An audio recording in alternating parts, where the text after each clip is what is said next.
സ്വർണ്ണക്കൊള്ളയിൽ N വാസുവിനെ തിരുവിതാംകൂർ ദേവസ്വം ബോർഡിന്റെ മുൻ പ്രസിഡന്റും മുൻ കമ്മീഷണറുമായിരുന്ന എൻ വാസുവിനെ ചോദ്യം ചെയ്തിരിക്കുന്നു SIT എന്ന വളരെ പ്രധാനപ്പെട്ട വാർത്ത പ്രേക്ഷകരിലേക്ക് എത്തിക്കുകയാണ്. പ്രിയപ്പെട്ട പ്രേക്ഷകരെ, ഈ കേസിൽ ആദ്യമായി തിരുവിതാംകൂറിന്റെ ഒരു മുൻ ദേവസ്വം ബോർഡ് പ്രസിഡന്റിനെ ചോദ്യം ചെയ്യുന്നത് ഇതാദ്യമായിട്ടാണ്.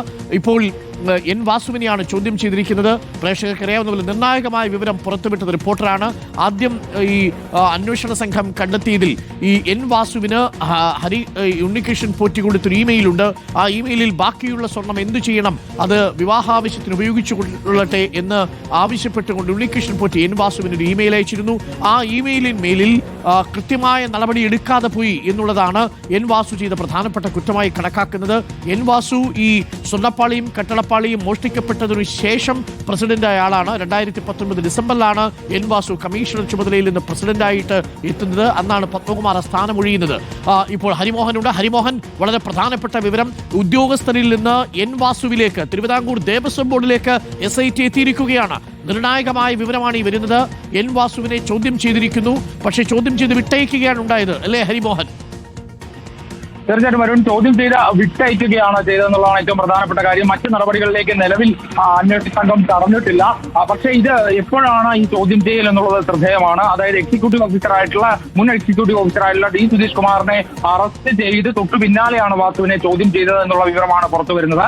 ഈ സുധീഷ് കുമാറിൽ നിന്ന് ലഭിച്ച ചില മൊഴികളുടെ അടിസ്ഥാനത്തിൽ കൂടിയാണ് ഈ ചോദ്യം ചെയ്യൽ ഉണ്ടായിരിക്കുന്നത്. അതായത് സുധീഷ് കുമാർ എക്സിക്യൂട്ടീവ് ഓഫീസർ ആയിരിക്കുന്ന സമയത്ത് എൻ വാസു ദേവസ്വം കമ്മീഷണറായിരുന്നു. അതിനുശേഷം സർവീസിൽ നിന്ന് വിരമിച്ച സുധീഷ് കുമാർ വാസു പ്രസിഡന്റ് ആയിരിക്കുന്ന സമയത്ത് വാസുവിന്റെ പ്രൈവറ്റ് സെക്രട്ടറി ആയി കൂടി ജോലി നോക്കിയിട്ടുണ്ട്. അതുകൊണ്ട് തന്നെ സുധീഷ് കുമാർ വാസുവിനെതിരെ നൽകിയിട്ടുള്ള ചില മൊഴികളുടെ കൂടി അടിസ്ഥാനത്തിലാണ് ഈ ചോദ്യം ചെയ്യൽ എന്നുള്ളതാണ് മനസ്സിലാക്കുന്നത്.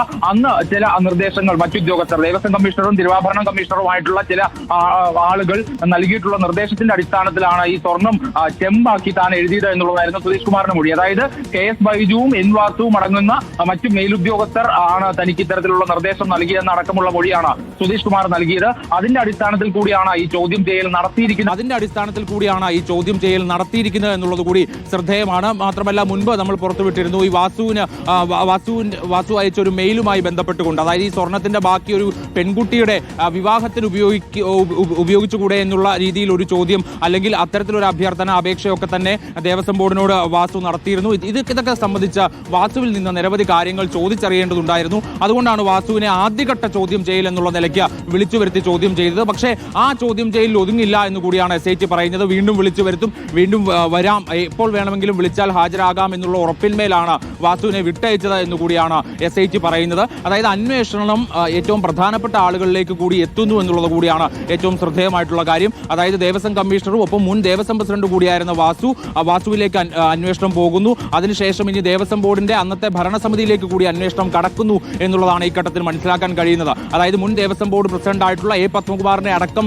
നോട്ടീസ് നൽകി വിളിപ്പിച്ച് ചോദ്യം ചെയ്യുക എന്നുള്ള നിലയിലേക്ക്, അല്ലെങ്കിൽ ഒരു തീരുമാനത്തിലേക്ക് SIT എത്തുന്നു എന്നുള്ളതാണ്. ഇപ്പോൾ നിലവിൽ ലഭിച്ചിരിക്കുന്ന മൊഴികൾ പ്രകാരം അത് വാസുവിനെതിരാണ്. പക്ഷേ നിലവിൽ അത് സംബന്ധിച്ചിട്ടുള്ള ചില തെളിവുകൾ കൂടി SITക്ക് തെളിവുകളിലേക്ക് കൂടി എത്തിപ്പെടേണ്ടതുണ്ട്. ആ തെളിവുകൾ കൂടി ലഭിച്ച ശേഷം അത് സ്ഥിരീകരിക്കുകയാണെങ്കിൽ, അതായത് സുധീഷ് കുമാർ പറഞ്ഞ പങ്ക് വാസുവിനുണ്ട് എന്നുള്ള കാര്യം അന്തിമമായി സ്ഥിരീകരിക്കുകയാണെങ്കിലാണ് അവിടെ അറസ്റ്റ് അടക്കമുള്ള നടപടികളിലേക്ക് കടക്കുക എന്നുള്ളതാണ് ഈ ഘട്ടത്തിൽ അറിയാൻ കഴിയുന്നത്. ഇതിനിടയ്ക്ക് ചോദ്യം ചെയ്ത മറ്റ് ദേവസ്വം ബോർഡ്, അതായത് അന്നത്തെ സമയത്തുണ്ടായിരുന്ന ദേവസ്വം ബോർഡിലെ പ്രതിപട്ടികയിൽ ഇല്ലാത്ത ചില ഉദ്യോഗസ്ഥർ, ചില ജീവനക്കാർ, ഇവരുടെയൊക്കെ തന്നെ മൊഴി രേഖപ്പെടുത്തിയ ആ ഒരു പശ്ചാത്തലത്തിൽ കൂടിയാണ് ഈ വാസുവിലേക്ക് കൂടി അന്വേഷണം എത്തിയത് എന്നുള്ളത് ശ്രദ്ധേയമാണ്. അതായത് ആ ദേവസ്വം ബോർഡിൽ നിർണായക സ്ഥാനം, അത് പദവി കൊണ്ട് മാത്രമല്ല, അവിടെ നിർണായക സ്വാധീനമടക്കം ഈ വാസുവിന് ഉണ്ടായിരുന്നു. വാസു അടക്കമുള്ള ചില ഉദ്യോഗസ്ഥരാണ് ഇത്തരം കാര്യങ്ങളെല്ലാം തീരുമാനിച്ചിരുന്നത്.